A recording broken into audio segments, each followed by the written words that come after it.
आज मजाक बनाया गया। उनको ऐसा लगने लगा है कि हम केवल और केवल जो हमारा लोकतंत्र है उसको हम सरकार के जो सरकारी खजाने का पैसा योजनाओं के माध्यम से लोगों को देंगे और हम उनका वोट लेंगे। चाहे वो योजना लाडली बहना योजना के नाम से हो, लाडली लक्ष्मी योजना के नाम से हो या किसान सम्मान निधि के नाम से हो, सबको लगने लगा है। भारतीय जनता पार्टी को तो खासकर ये लगने लगा है कि हम योजनाओं के माध्यम से पैसा देंगे और हम सीधे सीधे वोट ले लेंगे। लेकिन आप ये बात समझो, मैं जानती हूँ ये मंच राजनीतिक मंच नहीं है, लेकिन आज हमने महापुरुषों को देखा है। आज आपने सब महापुरुषों को यहाँ रखा है, आपने उनका सबका सम्मान किया है। आज डॉक्टर बाबा साहब अम्बेडकर का सम्मान आज मजाक बनाया गया संसद में, लेकिन वो दिन दूर नहीं। यदि आप लोग एकत्रित नहीं हुए, एकजुट नहीं रहे, तो कल को माता सावित्री फुले जी का भी अपमान संसद में करने से कोई नहीं बचेगा। आप गाडगे जी महाराज की बात कर रहे हैं, रानी अवंती बाई की बात कर रहे हैं, आप छक्कारी बाई की बात कर रहे हैं। यदि ऐसा ही चलता रहा, लोकतंत्र यदि स्वतंत्र नहीं रहा, तो आज आप देखना कि आने वाले समय में इन महापुरुषों का भी मजाक बनाने में कोई भी सरकार पीछे नहीं रहेगी। इसलिए आपको पूरी ताकत के साथ जो एकता आपने बनाकर रखी है और लोकतंत्र को स्वतंत्र ही रखना पड़ेगा, उसे किसी योजना का गुलाम बनने मत देना।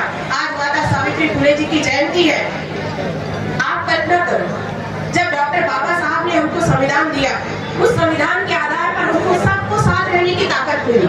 लेकिन जब महात्मा ज्योतिबा फुले जी ने कार्यक्रम किया, जब महात्मा ज्योतिबा फुले जी ने शिक्षा के क्षेत्र में आगे बढ़े, उन्होंने जब सबको साथ लेकर आगे बढ़ने का प्रयास किया, उस समय तो कोई संविधान नहीं था।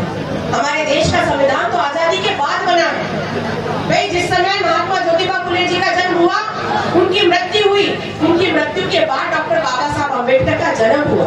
तो जब संविधान तो आजादी के बाद बना, लेकिन उस समय जब संविधान नहीं था, उस समय भी हमारे महापुरुषों ने, महात्मा ज्योतिबा फुले और माता सावित्री फुले जी ने सारे लोगों को, जिनको शिक्षा का अधिकार नहीं था, उनको सबको एक साथ लेकर आगे बढ़ने का प्रयास किया और आज उसी का प्रतिफल है कि सारे लोग मिलकर शिक्षित है, और खासकर महिला शिक्षिका के बारे में आज उन्हीं का दिन है। तो ये उन सारी बातों को आपको चिंतन भी करना पड़ेगा।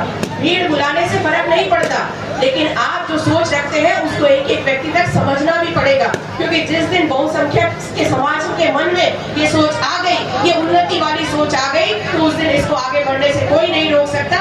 आपकी ताकत दुगनी हो जाएगी, 100 गुनी हो जाएगी, यदि आप चिंतन के साथ आगे बढ़ेंगे। और मुझे इस बात का विश्वास है कि आज मैं भी एक पार्टी से जुड़ी हुई हूँ। आज हमारी रक्षा बहन यहाँ पर बैठी हुई है, आज वो भारतीय जनता पार्टी से है, मैं कांग्रेस से हूँ, हम दोनों इस मंच पर हैं। लेकिन आज बात यहाँ किसी पार्टी की नहीं हो रही है, आज बात यहाँ समाज को आगे लेकर जाने की हो रही है। चाहे उनका समाज हो, चाहे हमारा समाज हो, चाहे कोई भी समाज हो, हम सबको यदि एक साथ बढ़कर आगे बढ़ना है, अगर हमको हमारे देश की एकता और अखंडता को बचाकर रखना है, तो हमको उन सारी बातों का जिक्र सामाजिक मंच पर करना पड़ेगा। ये मंच एक ऐसा मंच है जहाँ आप खुलकर अपनी बात रख सकते हो। अरे हम यहाँ नहीं करेंगे तो कहाँ करेंगे? भाई किसी एक बैनर तले पर बात हो नहीं सकती, लेकिन ये मंच ऐसा है जिसमें सारे दल के लोग एक साथ खड़े होते हैं, एक साथ एक दूसरे का स्वागत करते हैं। यहाँ खुल के नहीं बोलेंगे तो कहाँ बोलेंगे? आप सब लोगों ने मुझे सुना, बहुत बहुत धन्यवाद। आप सब लोगों ने जो स्वागत किया, और बहुत शाम हो गई है, इतनी ठंड में भी आप लोग यहाँ पर यदि सुन रहे हैं, पहले बैठ के सुना फिर खड़े होकर सुना, दिल से आपका बहुत बहुत धन्यवाद। जय हिंद, जय भारत, जय फुले, जय क्रांति। बहुत बहुत धन्यवाद।